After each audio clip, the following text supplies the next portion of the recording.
بسم الله الرحمن الرحيم قل أعوذ برب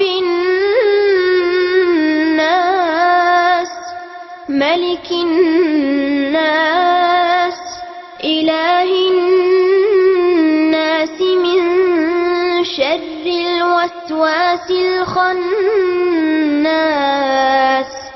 الذي يوسوس في صدور الناس من الجنة والناس. அஸ்ஸலாமு அலைக்கும் வரஹ்மத்துல்லாஹி வபரகாத்துஹு. அளவற்ற அருளாளனும் நிகரற்ற பேரன்புடையவனுமாகிய எல்லாம் வல்ல அல்லாஹ்வின் திருப்பெயரால் அகிலத்திற்கோர் அருட்கொடையாம் அண்ணல் நபி பெருமானார் ஸல்லல்லாஹு அலைஹி வஸல்லம் அவர்கள் மீதும் அவர்கள் சொல் செயலினை தவறாது பின்பற்றியொழுகிய உத்தம தோழர்கள் உண்மை விசுவாசிகள் அனைவர்களின் மீதும் எல்லாம் வல்ல அல்லாஹ்வின் வற்றா பெருங்கருணை என்றென்றும் நிலவட்டுமாகும். கண்ணியத்திற்குரிய சகோதரர்களே, அல்லாஹுடைய மாபெரும் கிருபையால் வாரந்தோறும் இந்த இஸ்லாமிய மார்க்கத்தை தெரிந்து கொள்ள வேண்டும் என்ற நல்ல நோக்கத்தில் நாம் எல்லாம் கூடி வருகிறோம். இந்த தொடர் நிகழ்ச்சி, வாராந்திர தொடர் நிகழ்ச்சியில் பல தலைப்புகளில் நாம் உரைகளை கேட்டுக்கொண்டு வருகிறோம். இந்த உரைகளை எல்லாம் நீங்கள் எடுத்து பார்த்தீங்கன்னு சொன்னால் இஸ்லாமிய மார்க்கத்தின் சிறப்பம்சங்கள், அந்த பட்டியலில் நிறைய உரைகளை நீங்கள் கேட்டிருக்கலாம். அதே மாதிரி இஸ்லாமிய மார்க்கத்தின் கொள்கை கோட்பாடுகள் எந்த அளவுக்கு சிறந்தது என்பதையும் நீங்கள் கேட்டிருக்கலாம். அந்த சிறப்பம்சங்களில் நீங்கள் கேட்கும்போது இந்த மார்க்கம் சொல்லக்கூடிய பிறர் நலனை பேணக்கூடிய விஷயங்கள், மனித நேயத்தை சொல்லக்கூடிய விஷயங்கள், இதெல்லாம் ஒவ்வொரு வாரமும் ஒவ்வொரு உரையாக நாம் கேட்டுக்கொண்டு வருகிறோம். இந்த மார்க்கத்தில் இருக்கக்கூடிய சிறப்பம்சங்கள் என்னன்னு சொன்னால், நமக்கு நிறைய பயானை கேட்டிருக்கிறேன், அதில் உடனடியாக எனக்கு சொல்ல தெரியலை அப்படின்னு சொல்லுவோம். ஆனால் நம்மை விட இன்னைக்கு புதுசாக ஒரு ஆள் இஸ்லாத்துக்கு ஏற்றுக்கிறார் பாருங்க, அவர் தான் இந்த மார்க்கத்துடைய சிறப்பம்சங்களை பட்டியல் போட்டு காட்டுறார். இந்த மார்க்கத்தில் இது இருக்குது. சில விஷயங்கள் புதிதாக இஸ்லாத்தை ஏற்றுக்கொண்டவர்கள் சொல்லும் போது நமக்கே கூட ஆச்சரியமா இருக்குது. இந்த கோணத்தில் நாம் சிந்திக்கலையே, இந்த ஹதீஸை, இந்த சுன்னத்தை இந்த பார்வையில் நம்ம பார்க்கலையே அப்படின்னு நினைச்சு பார்க்குறோம். அப்போ இவ்வளவு சிறப்பான ஒரு மார்க்கத்தில் இருந்து கொண்டு நம்முடைய சமுதாயத்தில் இருக்கக்கூடிய சில குளறுபடிகள், சில சிந்தனை கோளாறுகள், அது என்ன, சில புரிதலில் ஏற்பட்டிருக்கக்கூடிய காரணங்கள் என்ன செய்யுதுன்னா, இந்த மார்க்கத்தை புதுமையாக மக்களுக்கு எடுத்துக்காட்டுது. மார்க்கத்தில் இல்லாத ஒன்றை புகுத்த செய்து அதெல்லாம் மக்கள் பார்த்துட்டு, நீங்க எல்லா இனிய மார்க்கத்திலையும் பெரும்பாலும் பார்க்கலாம், நான் இஸ்லாத்தை மேற்கோள் காட்டி யாருமே கேள்வி கேட்க மாட்டாங்க. பெரும்பாலும் இஸ்லாத்தை மேற்கோள் காட்டி கேட்கக்கூடிய கேள்வி ஒன்னே ஒண்ணுதான். குர்ஆன்ல வரக்கூடிய ஒரு அத்தியாயத்தின் ஒரு வசனத்தின் ஒரு பகுதி, எதிரிகளை எங்கே பார்த்தாலும் நீங்கள் கொல்லுங்கள் என்று குர்ஆன் சொல்லுகிறது, இது உங்களுடைய மார்க்கத்தின் அறிவுரையா, இதுதான் கேட்பாங்களே தவிர, இது இல்லாம மற்றதெல்லாம் தர்காவுக்கு போறதா இருக்கட்டும், கல்யாண விஷயமா இருக்கட்டும், மற்ற எல்லாமே நம்முடைய நடைமுறையை காட்டி முஸ்லிம்கள் செய்கிறார்களே இது மார்க்கமா, இப்படி இருக்குதா, இப்படி செய்வதற்கு காரணம் என்ன என்று சொல்றதை நம்ம பார்க்கிறோம். அப்போ அந்த மாதிரி புரிதல்கள் விஷயத்துல நம்முடைய முஸ்லிம்கள் செய்யக்கூடிய இந்த குளறுபடிகள், அதில் மார்க்கத்தில் புகுத்தக்கூடிய புதுமைகள், அதனால் ஏற்படக்கூடிய விளைவுகள் எல்லாம் நாம் தெரியாம இருக்கிறோம். அல்லாஹ்வின் தூதர் ஸல்லல்லாஹு அலைஹி வஸல்லம் அவர்கள் இந்த மார்க்கத்தை மக்களுக்கு எடுத்து சொன்னாங்க. எடுத்து சொல்லிட்டு வெறும் லா இலாஹ இல்லல்லாஹ் லா இலாஹ இல்லல்லாஹ்னு மட்டும் சொல்லி முடிக்கல, தொழுகையை மட்டும் ரசூலுல்லாஹி ஸல்லல்லாஹு அலைஹி வஸல்லம் அவர்கள் சொல்லி முடிக்கல. அந்த மக்கள் பல ஆண்டு காலம் ஒரு பழக்கத்தில் இருந்திருக்கிறாங்க, ஒரு கலாச்சாரத்தில் வாழ்ந்திருக்கிறாங்க. அந்த கலாச்சாரத்தில் ஊறி போன மக்களை சந்தர்ப்பம் கிடைக்கும் போது எல்லாம் அவங்களுடைய பழக்க வழக்கங்களை, அந்த கலாச்சாரத்தை கண்டித்து இப்படி எல்லாம் இருக்கக்கூடாது, இது மார்க்கம் இல்லை, நீங்க இப்படி புரிந்து கொள்வது மார்க்கத்துக்கு எதிரானது என்று பல நேரங்களில் அல்லாஹ்வின் தூதர் ஸல்லல்லாஹு அலைஹி வஸல்லம் அவர்கள் அவங்களுக்கு புரிய வைக்கிறாங்க. எந்த அளவுக்கு புரிய வைத்தார்கள் என்று சொன்னால், மார்க்கம் முழுமையடைந்து விட்டது. 23 ஆண்டு காலங்கள் பிரச்சாரம் செய்து குர்ஆனை எடுத்து வைத்து நல்ல முறையில் உபதேசம் செய்து மார்க்கத்தை அடைந்த நேரம் அது. ஹஜ்ஜத்துல் விதால என்னத்தை சொல்லணும், ரசூலுல்லாஹ் நீங்க இந்த மார்க்கத்தில் உறுதியா இருங்க, நீங்க எனக்கு பின்னால் மாறி செல்ல வேண்டாம், ஷைத்தானுடைய வழிக்கு போக வேண்டாம் என்று ஒரு அறிவுரை பிரிவும் போது என்ன அறிவுரையோ அந்த உருக்கமான ஒரு அறிவுரையை மட்டும் ரசூலுல்லாஹி ஸல்லல்லாஹு அலைஹி வஸல்லம் அவர்கள் சொல்லாம அந்த நேரத்திலையும் மக்களுக்கு பார்த்து சொன்னாங்க. இறுதி பேருரையில அவங்க சொன்ன ஒரு உபதேசம், அலா குல்லி ஷைஇன் மின் அம்ரில் ஜாஹிலியா தஹ்த கதமி மௌசூஉன், மக்களே நீங்கள் அறிந்து கொள்ளுங்கள், அறியாமை காலத்து பழக்கங்களை என்னுடைய காலில் போட்டு மிதிக்கிறேன், அதுக்கும் மார்க்கத்துக்கும் சம்பந்தம் இல்லை. எப்போ சொல்லி காட்டுறாங்க? 23 ஆண்டு காலங்கள் தூதுத்துவ பணியை செய்து முடித்துவிட்டு அப்புறம் மக்கள் ஒரு 1/4 நூற்றாண்டுக்கு நெருக்கம் கடந்த பிறகு மக்களை பார்த்து சொல்றாங்க, மக்களே அறியாமை காலத்தில் நீங்கள் ஏதாவது செய்திருந்தால், அவங்களுக்கு தெரியாம நீங்கள் கடைபிடித்து கொண்டு வந்திருந்தால் என்னுடைய காலடியில போட்டு மிதிக்கிறேன், அதுக்கும் இஸ்லாத்துக்கும் சம்பந்தம் இல்லை என்று அல்லாஹ்வின் தூதர் ஸல்லல்லாஹு அலைஹி வஸல்லம் அவர்கள் சொன்ன செய்தி முஸ்லிம்ல 2334வது செய்தியாக இடம்பெறுகிறது. இப்போ ரசூலுல்லாஹி ஸல்லல்லாஹு அலைஹி வஸல்லம் அவர்கள் இது அறியாமை காலத்து பழக்கங்கள் விடுபட்டு இருந்தால் அதுக்கும் மார்க்கத்துக்கும் சம்பந்தம் இல்லை, அவங்க கண்டிக்காம விட்டு அது விடுபட்டு இருந்தால் அதுக்குமா மார்க்கத்துக்கும் சம்பந்தம் இல்லை. அவங்க உயிரோடு இருக்கும் போது கூட இந்த மார்க்கத்தில இருந்து சஹாபாக்கள் ஏதாவது 1-2 அறியாமை பழக்கத்தை செய்தால் உடனடி சுட்டி காட்டுவாங்க, இதெல்லாம் செய்யக்கூடாது, இது மார்க்கத்தில் புரிதல் கோளாறு புதுமையை உருவாக்கிவிடும், இந்த புதுமை தான் நரகத்துக்கு கொண்டு போய் சென்றுவிடும், அதற்காக ஒவ்வொரு விஷயத்தையுமா பட்டியல் போட்டு இது அறியாமை காலம் பழக்கம் செய்யாதீங்கன்னு சொன்னாங்க. இப்போ மதுவை தடை செய்த மாதிரி, வட்டியை தடை செஞ்ச மாதிரி அந்த பழக்கங்களை எல்லாம் நேரடியாக அல்லாஹ்வின் தூதர் ஸல்லல்லாஹு அலைஹி வஸல்லம் அவர்கள் இதெல்லாம் தடை செய்யப்பட்டது செய்யக்கூடாதுன்னு சொல்லி இருக்கலாம். ஆனா அறியாமை காலத்து பழக்கங்கள் என்று சொல்லி அதை குறிப்பிட்டு தடுக்கிறாங்கன்னு சொன்னா இது நம்ம கிட்ட இருக்கக்கூடாது அப்படின்னு, அந்த கண்டிப்பாக இந்த பழக்கங்கள் நம்மோடு இஸ்லாத்துக்கு வந்த பிறகு ஒட்டி இருக்கக்கூடாது என்ற காரணத்தினால்தான் அல்லாஹ்வின் தூதர் ஸல்லல்லாஹு அலைஹி வஸல்லம் அவர்கள் சொல்லி காட்டுறாங்க. அருமை சகோதரர்களே, நம்முடைய சமுதாயத்தில் நம்ம 25 வருடங்களுக்கு மேலாக 30 வருடங்களுக்கு மேலாக தௌஹீதை சொல்லிட்டு இருக்கிறோம், மக்களுக்கு மத்தியில் பிரச்சாரம் செய்யறோம். இன்னைக்கு கூட நிலைமை என்ன? அந்த அறியாமை காலத்துடைய சில பழக்கங்கள் நம்முடைய சமுதாயத்தில் இருக்கதானே செய்யுது. ஒரு சின்ன சின்ன விஷயமாக இருந்தாலும் இருக்கதானே செய்யுது. ஒரு புது வீட்டுக்கு போனா பால் காய்ச்சி அது செய்யணும், அது இல்லைன்னா புது வீட்டில் பரக்கத்து இல்லை நினைக்கதானே செய்யறாங்க. மகரிபுக்கு பிறகு நகத்தை வெட்டக்கூடாது, அது இன்னும் நம்பிட்டு தானே இருக்கிறாங்க. மகரிபுக்கு பிறகு நகத்தை வெட்டினால் அது முசீபத்துன்னு நினைக்கதானே செய்யறாங்க.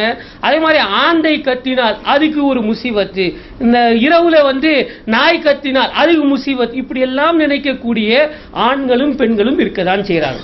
அதே மாதிரி பெண்கள் அதிகமா இருக்கதான் செய்யறாங்க. அதை நீங்க கேட்கலாம், பெண்கள் அதிகமா இருக்கிறாங்கன்னு சொன்னா ஆண்கள் சபையில் இதை பேசி என்ன பயன்? பெண்களுக்கு சொல்ல வேண்டியதானே?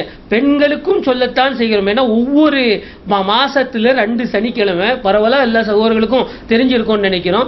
அந்த சனிக்கிழமை ஹோர்லன்ஸ் மர்கஸ்ல பெண்களுக்கு ஒரு தனி பயானா வச்சு பெண்களுக்கு மத்தியில் இருக்கக்கூடிய அந்த மூட நம்பிக்கைகள், மார்க்கத்திற்கு எதிரான அந்த புரிதல்கள், மார்க்கத்தில் இல்லாத பிதாத்துகள் என்னெல்லாம் இருக்குதோ அது புரிய வைக்கிறதான் செய்கிறார்கள். ஆனா ஆண்களாகிய நாம் இதையெல்லாம் எந்த அளவுக்கு ஷிர்க்கை ஒழிப்பதற்கு பாடுபட்டோமோ, எந்த அளவுக்கு தர்கா கூடாது என்பதில் உறுதியாக இருக்கிறோமோ, இந்த மாதிரி விஷயங்களுக்கு எல்லாம் நம்ம பெருசா எடுத்துக்க மாட்டேங்கிறோம். நகத்தை விட்டு முசீபத்தா விட்டுட்டு போ. அதே மாதிரி சஃபர்ல கல்யாணம் பண்ணக்கூடாதா? சரி பிரச்சனை இல்லை, கல்யாணம் பண்ணாம இருப்போம். அது யாராவது ஒரு ஆள் சஃபர்ல தான் நான் கல்யாணம் பண்ண போறேன், சஃபர் மாசத்துல கல்யாணம் பண்ணா அது முசீபத்துன்னு சொல்றீங்களே, அது கூடாதுன்னு சொல்றீங்களே, இதே சஃபர் மாசத்துல நான் கல்யாணம் பண்ணி காட்டுறேன், அந்த உறுதி வர மாட்டேங்குது, அந்த தைரியம் வர மாட்டேங்குது.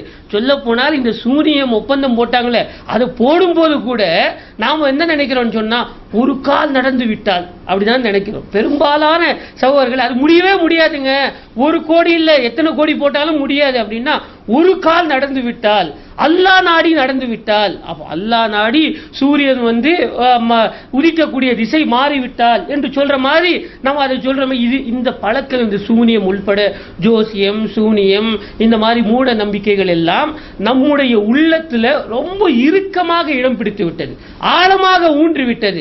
அதுக்காக தான் நம்ம என்ன செய்யறோம்னு சொன்னா, மற்ற தொழுகை சுண்ணத்துக்கு நாம கஷ்டப்பட்டு இது சுண்ணத்து செஞ்சுதான் சொல்லக்கூடிய அளவுக்கு இந்த பிதாத்துகளை எல்லாம், இந்த மார்க்கத்தில் இல்லாத செயல்களை எல்லாம் ஊருக்கு ஏற்றார் போல் ஒரு ஊர்ல ஒரு மாதிரி பழக்கம் இருக்குது, அதை எதிர்ப்பதற்கு நாம தயாராக மாட்டேங்கிறோம். இதை எதிர்த்திருந்தோம் என்று சொன்னால் ஒரு பெரிய புரட்சி வந்திருக்கும். எந்த அளவுக்கு இதை நம்ம எல்லாம் எதிர்த்தோம்னு சொன்னா மார்க்கத்தை இனிய மார்க்கம் போட்டு சொல்ல வேண்டிய அவசியமே இல்லை. நீங்க பாருங்க, இப்போ சூனிய எதிர்ப்பு பிரச்சாரம் பண்ணோம். எத்தனை நாள் முஸ்லிம்கள் மாற்று மதத்தவர்கள் அதனால் கவரப்பட்டார்கள். அவங்க சொல்றாங்க, இத்தனை நாளா நம்பிட்டு இருந்தாங்க, இப்போ நீங்க சொன்ன பிறகுதான தைரியமே வருது.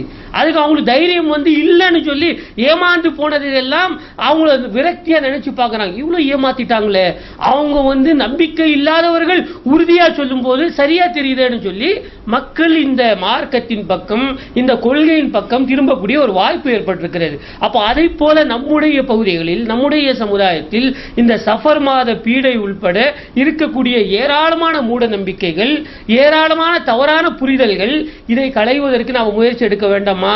அல்லாஹ்வின் தூதர் ஸல்லல்லாஹு அலைஹி வஸல்லம் அவர்கள் எந்த அளவுக்கு முயற்சி எடுத்தாங்க பாருங்க. மார்க்கத்தில் வந்த பிறகு சில செயல்களை சுட்டி காட்டுறாங்க. இது அறியாமை காலத்து பழக்கங்கள், இது இருந்தால் என்ன நடக்கும் என்று சொல்லும்போது புகாரில் வரக்கூடிய 6882வது செய்தி, அபகசுன் நாஸ் இலல்லாஹி தலாசா, அல்லாஹ்விடம் வெறுப்பிற்குரியவர்கள் 3 செயல்களை செய்யக்கூடியவர்கள் என்று சொல்லி காட்டினான். 3 விஷயத்தை பட்டியல் போட்டு இந்த 3 இருந்தா அல்லாஹ் வெறுப்பான் என்று சொன்னாங்க. அந்த 3ல முதலாவது முல்ஹிதுன் ஃபில் ஹரம், ஹரமுடைய எல்லையில இருந்து பெரும் பாவத்தை செய்வது. மக்காவுக்கு போறோம், ஹரமுடைய எல்லை, அங்கே போய் பெரும் பாவத்தை செய்தோம் என்று சொன்னால் அல்லாஹ்விடம் வெறுப்பிற்குரியவர்கள் என்று ரசூலுல்லாஹ் சொன்னாங்க. அதை ஒட்டி 2வதா சொல்றாங்க, ஓ முப்தகின் ஃபில் இஸ்லாமி சுன்னத்தல் ஜாஹிலியா, நல்ல ஒரு மார்க்கத்தில் இருந்து கொண்டு அறியாமை காலத்து பழக்கத்தை யாராவது பின்பற்றினால் கூட சொல்லல, விரும்பினால், அந்த விரும்பினால் கூட அல்லாஹ்விடம் வெறுப்பிற்குரியவர். மார்க்கத்தில் இல்ல இந்த மாதிரி பீடை, சகுனம், ஜோசியம் இதெல்லாம் இல்ல. இதை ஒரு ஆள் இருக்குமோ, அப்படி ஒரு கால் எல்லாமே சொல்றாங்களே, அதுக்கெல்லாம் ஒரு சக்தி இருக்குமோ, இந்த மூட நம்பிக்கைகளுக்கெல்லாம் ஏதாவது ஒரு பலன் இருக்குமோ என்று நம்பினால் ரசூலுல்லாஹ் சொல்றாங்க, அல்லாஹ்விடம் வெறுப்பிற்குரியவர்கள். அறியாமை காலத்து பழக்கங்களை இந்த இஸ்லாத்தில் இருந்து கொண்டு யாராவது ஒருவர் விரும்பினால் அல்லாஹ் வெறுக்கிறான். அதே மாதிரி முத்தல்லபின் தமின், ஒரு ஆள் ரத்தத்தை இன்னொரு ஆளை கொலை செய்யணும்னு ஆசைப்பட்டு அதுக்காக தூண்டுறாரு. இவர் கொலை செய்யல, இன்னொரு ஆளை தூண்ட செய்யறாரு. இது கூட அல்லாஹ்விடம் வெறுப்பிற்குரிய மக்கள் என்று அல்லாஹ்வின் தூதர் ஸல்லல்லாஹு அலைஹி வஸல்லம் சொல்றாங்க. 2 கொடூரமான விஷயத்துல 3வது எப்படி சொல்லி காட்டுறாங்க பாருங்க. ஒரு ஆளை கொலை செய்யறது அது பெரிய ஒரு பாராதூரமான செயல். அவன் உயிரை வாங்குறது, ரத்தத்தை ஓட்டுவது ஒரு பெரிய விஷயம்தான். ஹரம்ல போயிட்டு அந்த பாதுகாப்பான இடத்துல எல்லை மீறி போய் அங்கே பெரும் பாவத்தை செய்யறது அது ஒரு பெரும் குற்றம் தான். அதுக்கு மத்தியில் இந்த சின்ன சின்ன நம்பிக்கைகள், மார்க்கம்னு சொல்லிட்டு அறியாமை காலத்தில் செய்து கொண்டிருந்த அந்த சின்ன சின்ன நம்பிக்கைகளை ரசூலுல்லாஹ் சொல்றாங்க, இதுக்கு கூட எப்படி ஒரு கொலை செய்வதற்கு அல்லாஹ் வெறுப்பானோ, இது சின்ன விஷயமா நீங்க நினைக்காதீங்க, ஒரு பாராதூரம் இல்லைன்னு நீங்க நினைக்காதீங்க. இதையெல்லாம் ஒழித்து கட்டி ஆக வேண்டும். இதை நீங்க விரும்பினால் உங்க சமுதாயத்தில் இருக்கிறத நம்ம சும்மா இருக்கிறோம், கண்டுக்காம இருக்கிறோம். இப்ப என்ன அர்த்தம்? நம்ம வெறுக்கிறோம்னா அதுக்கு எதிராக பிரச்சாரம் பண்ணணும், அதுக்கு எதிராக பிரச்சாரம் செய்யக்கூடியவர்களுக்கு ஆதரவு தரணும். நம்முடைய பகுதியில் எந்த மாதிரி மூட நம்பிக்கைகள், அனாச்சாரங்கள் இருக்குதோ அதை பேசக்கூடிய ஒருவரை கூட்டிட்டு பேச வைக்கணும். மார்க்கத்தின் அடிப்படையில் இதை குற்றம்னு சொல்ல வைக்கணும். அது ஊர் பழக்கங்க, நம்ம சொல்றது என்ன, ஊர் நடைமுறை, அது என்னங்க இந்த மாதிரி எல்லாம் இருக்குது அப்படின்னு சொன்னா நம்முடைய பதில் என்னவா இருக்கும் தெரியுமா? அது இஸ்லாம் இல்ல, ஊரு பழக்கங்க. எல்லா ஊருக்கும் ஒரு பழக்கம் இருக்கிற மாதிரி எங்க ஊர்ல ஒரு பழக்கம், எங்க ஊர்ல இந்த வழக்கு, எங்க ஊர் மக்கள் அந்த காலத்துல இருந்து செஞ்சுட்டு இருக்கிற ஒரு வழிமுறை என்று சொல்றாங்களே தவிர, அப்ப இதை நம்ம ஆதரிக்கிறோம்னு சொன்னா விரும்புறோம் தானே அர்த்தம். அந்த பழக்கங்களை சமுதாயத்துல என் பையனும் செய்யணும், என் பேரனும் செய்யணும், அது சதா காலத்துக்கு நடந்துட்டே இருக்கணும் அப்படின்னு விரும்பணும்னு சொன்னா அல்லாஹ்விடம் வெறுப்பிற்குரியவர்கள் என்று நபிகள் நாயகம் ஸல்லல்லாஹு அலைஹி வஸல்லம் அவர்கள் சொல்லும் போது, அருமை சகோதரர்களே, இந்த புரிதல்கள், இந்த மூட நம்பிக்கைகளுக்கு எதிராக நாம களம் காண வேண்டிய ஒரு சிந்தனையை இந்த ஹதீஸ் நமக்கு ஊட்டலையா? அதை நாம வந்து சிந்திக்க வேண்டும் என்ற பார்வையை நமக்கு வந்து திசை திருப்ப வைக்கலையா? அருமை சகோதரர்களே, இது சிந்திக்க வேண்டும். ஒவ்வொரு ஆளும் வந்து நினைத்து பார்க்க வேண்டும். இந்த பழக்கங்கள் வேரூன்றி போயிருக்கக்கூடிய இந்த பழக்கங்களை வேறறுப்பதற்கு நாம் எல்லாம் முயற்சி செய்ய வேண்டும். அதே மாதிரி அல்லாஹ்வின் தூதர் ஸல்லல்லாஹு அலைஹி வஸல்லம் அவர்கள் அல்லாஹ்விடம் வெறுப்புன்னு மட்டுமே சொல்லல, அறியாமை காலத்து பழக்கங்களை சிலரை பட்டியலிட்டு சொல்றாங்க. இந்த காரியங்களை செய்பவர் இஸ்லாத்துல இல்ல, மார்க்கத்திலே இல்லைன்னு சொல்லிட்டாங்க. அது மார்க்கத்திலே இல்லைன்னு சொல்லிட்டா அவர் காஃபிர் ஆயிட்டாரு. அவர் முஸ்லிமே இல்லைன்னு சொன்னா வேற ஒரு கொள்கைக்கு போயிட்டாருன்னு அர்த்தம். அதே வார்த்தையை பயன்படுத்தி ரசூலுல்லாஹ் சொல்றாங்க, லைஸ மின்னா, எங்களை சார்ந்தவர் இல்லை. இப்ப எங்களை சார்ந்தவர் இல்லைன்னா என்ன அர்த்தம்? ரசூலுல்லாஹ்வுடைய காலத்துல அல்லாஹ்வுடைய தூதர் மார்க்கத்தில் இருக்கிறாங்க, சஹாபாக்கள் மார்க்கத்தில் இருக்கிறாங்க. அந்த சஹாபாக்களுடைய கூட்டத்தையும் அவர்களையும் சேர்த்து ரசூலுல்லாஹ் சொல்றாங்க, எங்களை சார்ந்தவர் இல்ல, லைஸ மின்னா. யார் எங்களை சார்ந்தவர் இல்ல? மன் தரபல் ஹுதூத், யார் வந்து அந்த துக்கமான நேரத்தில் கன்னத்தில் அரைந்து கொள்கிறார்களோ அவர் இந்த மார்க்கத்தில் இல்ல, எங்களுக்கும் முஸ்லிமுக்கும் சம்பந்தம் இல்லை. அதே மாதிரி வஷக்கல் ஜுயூப், சட்டைகளை கிழித்துக் கொள்கிறார்களோ வதஆ பிதாவல் ஜாஹிலியா, அறியாமை காலத்து பழக்கங்களை இந்த இஸ்லாத்துக்கு வந்த பிறகு யார் சொல்றாரோ அவருக்கும் இஸ்லாத்துக்கும் சம்பந்தம் இல்லை, அவருக்கும் முஸ்லீமுக்கும் சம்பந்தம் இல்லை. இது நானா சொல்லலைங்க. நீங்க வந்து புகாரி தமிழாக்கம் வந்திருக்குது, முதல் பாகத்திலே நீங்க வந்து 1297வது செய்தி, புகாரில வரக்கூடிய செய்தி நீங்க எடுத்து கூட பார்க்கலாம். நீங்க எல்லா ரூம்லயும் இப்போ ஆண்ட்ராய்டு போன்ல வந்து புகாரியை வைக்கதான் செய்யறோம், ஒரு ஸ்டைலுக்காக வச்சிருக்கிறோம். ஏன்னா இப்போ வந்து ஒரு ஸ்டைல் ஆயிடுச்சு. தௌஹீத்ல இந்த பயானை கேட்க வர்றதுக்கு சில சகோதரர் வாராந்திரம் ஒரு அட்டெண்டன்ஸ் போடணும். ஏன்னா இங்க நிறைய செய்திகள் சொல்லப்பட்டாலும் வந்திருக்கக்கூடிய சகோதரர்கள் எப்படி எடுக்கிறாங்கன்னு தெரியல. வரணும் போலன்னு சொன்னா நம்ம இத்தனை வருஷமா தௌஹீத்ல இருக்கிறோம், அதனால வேற மாதிரியா நினைச்சிருவாங்களோ, மைண்ட் எங்க இருந்தாலும் பிசிக்கலி இங்க பிரசன்ட் இருக்கணும், அந்த மாதிரி நிலைக்கு சில சகோதரர்கள் தள்ளப்படுறாங்க. அப்போ இந்த மாதிரி ஆண்ட்ராய்டு மொபைலை வச்சுட்டு குரான் தமிழாக்கத்தை வைக்கிறோம், அதில் புகாரி வச்சிருக்கிறோம். அந்த 1297வது செய்தியில அல்லாஹ்வின் தூதர் ஸல்லல்லாஹு அலைஹி வஸல்லம் அவர்கள் இந்த 3 விஷயங்களை சொல்லிட்டு, ஒன்னு சோகத்துல கன்னத்தில் அறைந்து கொள்வது, சட்டைகளை கிழித்துக் கொள்வது, இது ரெண்டையுமே செய்யக்கூடாது. மூன்றாவது அறியாமை காலத்து பழக்கங்களை இந்த மார்க்கத்தில் இருந்து கொண்டு, அறியாமை காலத்து ஷிர்க்குன்னு சொல்லல, ஷிர்க் செஞ்சா ஒருத்தன் அவன் ஆட்டோமேட்டிக்கா மார்க்கத்தை விட்டு போயிடுவான், இந்த மார்க்கத்திலே இருக்க மாட்டான். அது சஹாபாக்கள் இருக்கும் போது ரசூலுல்லாஹ் என்ன சொல்றாங்கன்னா, அறியாமை காலத்து பழக்கங்கள் என்று சொன்னால் இந்த மார்க்கத்தில இருந்து தெரியாம ஒன்று ரெண்டு செஞ்சா அது நம்ம வந்து தெரிஞ்சே கூட இதுக்கும் இஸ்லாத்துக்கும் என்ன பெரிய பிரச்சனை, செஞ்சா ஊர் பழக்கம் தானே, நடைமுறை தானே, இத்தனை காலமா செஞ்சுட்டு வரோமே என்று செய்தால், அதற்கு அழைப்பு விடுத்தால் மார்க்க இந்த இஸ்லாத்துக்கும் அவருக்கும் சம்பந்தம் இல்லை என்று அல்லாஹ்வின் தூதர் ஸல்லல்லாஹு அலைஹி வஸல்லம் சொல்லி காட்டுறாங்க. அருமை சகோதரர்களே, இந்த அளவுக்கு ரசூலுல்லாஹி ஸல்லல்லாஹு அலைஹி வஸல்லம் அவர்கள் கண்டித்து சொல்றாங்க. இறுதி பேருரையில நான் காலில் போட்டு மிதிக்கிறேன் என்று சொல்லி காட்டுகிறார்கள். அதே மாதிரி வந்து இந்த யார் இந்த மார்க்கத்தில் இருந்து கொண்டு அறியாமை காலத்து பழக்கங்களை விரும்புகிறாரோ அவரை அல்லாஹ் வெறுக்கிறான் என்று சொல்லி காட்டுறாங்க. அவருக்கும் மார்க்கத்துக்கும் சம்பந்தம் இல்லை என்ற அளவுக்கு ரசூலுல்லாஹி ஸல்லல்லாஹு அலைஹி வஸல்லம் அவர்கள் இதை வந்து ரொம்ப ஆழமா சொல்லி காட்டியிருக்கிறாங்க சகோதரர்களே. அதனால் இந்த நம்முடைய சமுதாயத்தில் மூட நம்பிக்கைகள் எதெல்லாம் ஊன்றி இருக்கிறதோ அதை களை எடுக்க வேண்டிய கட்டாயம் நமக்கு இருக்கிறது. அதை எதிர்த்து பிரச்சாரம் செய்யக்கூடிய பொறுப்பு நமக்கு இருக்கிறது. எந்த அளவுக்குன்னா, சஃபர் மாசமே இப்போ இருக்குங்களா, சஃபர் மாசம் பீடை மாதம் என்று மக்கள் சொல்றாங்க. அங்க கல்யாணம் பண்ணக்கூடாதுன்னு சொன்னா நம்ம கல்யாணம் பண்ணி காட்டணும். அல்லாஹ்வின் தூதர் ஸல்லல்லாஹு அலைஹி வஸல்லம் அவர்கள் இதற்கு கூட முன்மாதிரியா இருக்கிறாங்க. அவங்க நேரத்தில் அவங்க வாழ்ந்த காலத்தில் வந்து ஷவ்வால் மாதத்தை மக்கள் பீடை மாதமாக நினைச்சிருக்கிறாங்க. அப்போ அந்த ரசூலுல்லாஹ் எப்படி முறியடிக்கிறாங்க பாருங்க.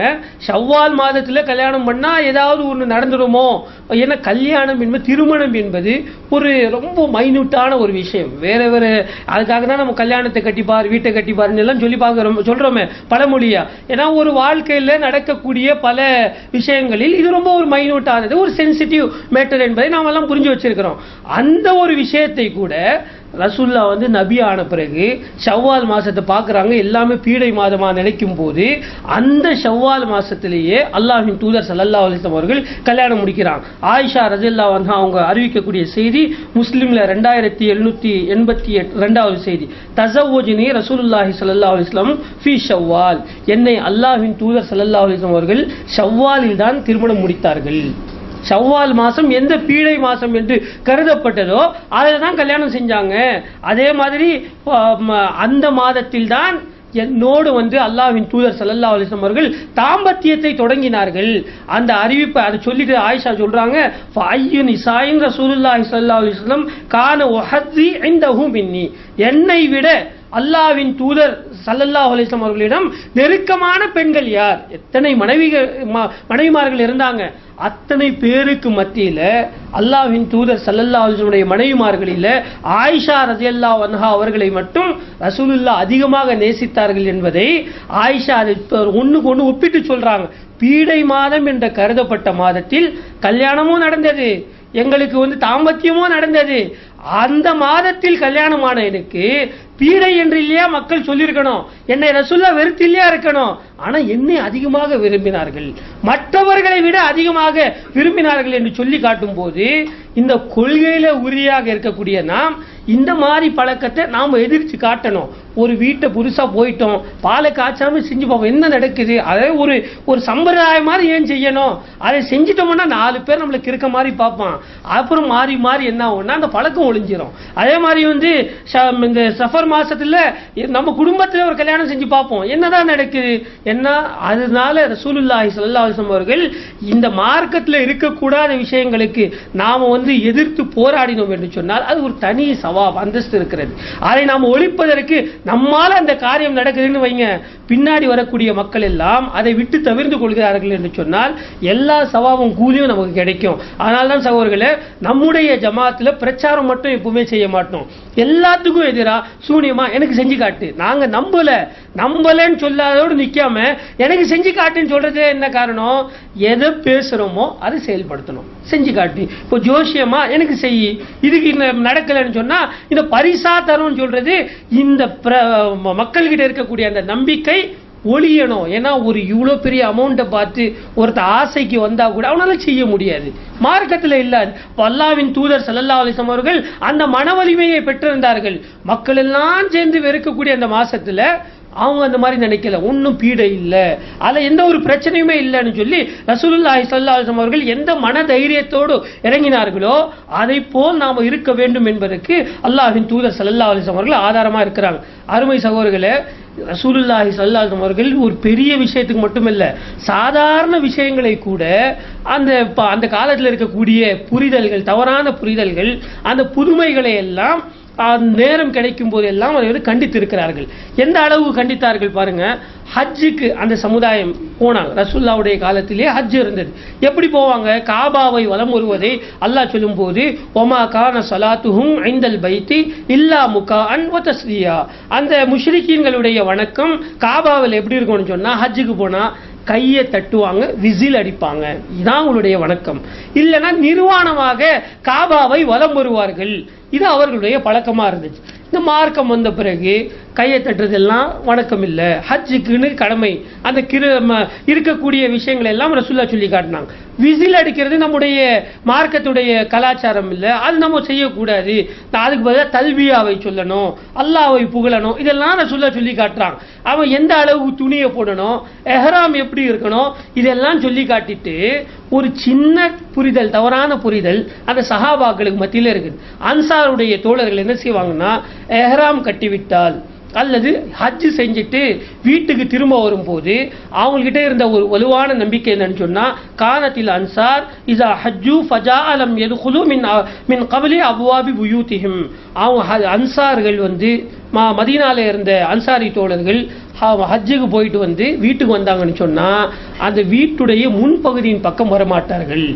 என்ன செய்வோம், வீட்டுக்கு 2 பகுதி இருக்குமா, பின்வாசல்ல இருந்தா வருவாங்களாம்.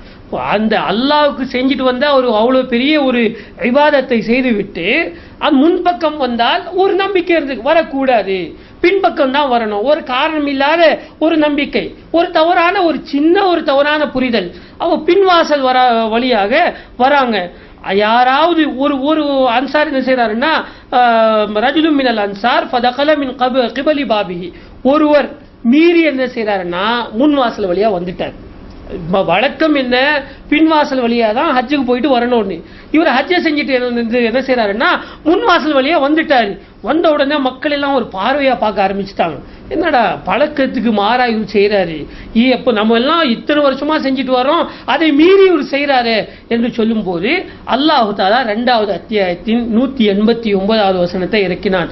வலைசல் பிர், நன்மை என்பது எதுவல்ல, தஅத்துல் புயூத மின் ஸுஹூரிஹா, உங்கள் வீடுகளில் நீங்க ஹஜ் செஞ்சிட்ட பிறகு பின்வாசல் வழியா வர்றது அது நன்மை இல்லப்பா. வலா கின்னல் பிர்ர மதித்தகா, அல்லாஹ்வை அஞ்சுவதுதான் அதான் நன்மை. நீங்க ஹஜ்ஜை முடிச்சிட்டு வந்தீங்கன்னா வஅத்துல் புயூத மின் அப்வாபிஹா, அந்த முன்பக்கம் வழியாவே வாங்க. பின்பக்கம் வழியா வந்த நன்மை அல்லாஹ் எப்படி சொல்லி காட்டுறான் பாருங்க. பின்னாடி வர்றது நன்மை அவங்க நினைச்சிட்டு இருக்கிறாங்க. அவ பின்னாடி வந்தால் அது நன்மை இல்ல, அல்லாஹ்வை அஞ்சுவதுதான் நன்மைன்னு சொல்லி அல்லாஹ் முடிச்சிருக்கலாம். நன்மை இல்லாத ஒரு காரியத்தை செய்யும் போது முன்னாடி போனா என்ன பின்னாடி போனா என்ன, தப்பு ஒன்றும் இல்லையே.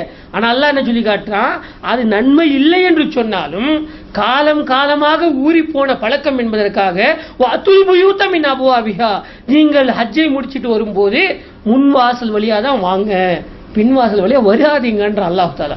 இதோ இப்படிதான் வத்தகுல்லா, அல்லாஹ்வை அஞ்சிக் கொள்ளுங்கள்.